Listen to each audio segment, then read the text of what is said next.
जय जगन्नाथ जय जय जगन्नाथ जय जय जगन्नाथ। आज ये गुणपुर यात्रा को आम तलारी यात्रा कहू।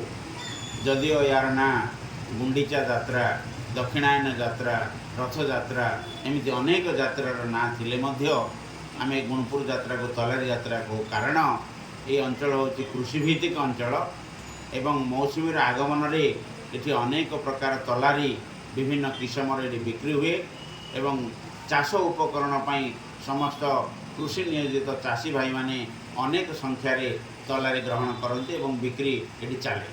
तेणुक यात्रा को आम तलारी यात्रा नाम प्रसिद्धि लाभ कर यथार्थता रही।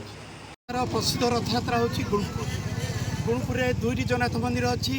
दुईटी जगन्नाथ मंदिर पर दुईटी रथ हुए। यह हूँ 450 वर्ष तलर इतिहास।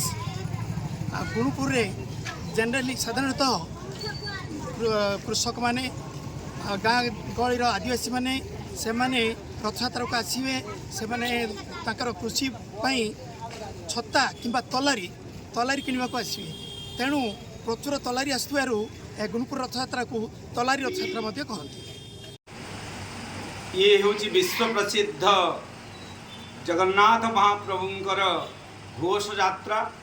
यही घोष यात्रा भुवन विदित समग्र विश्व प्रसिद्धि लाभ करिथिबा यही जगन्नाथ महाप्रभुंकर रथ यात्रा आज आम गुणपुर सहर रे अनुष्ठित होछि।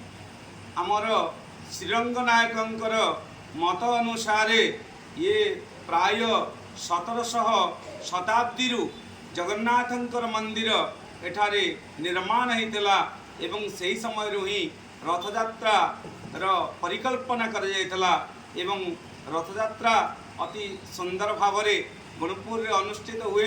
गुणपुर अंचल जनसा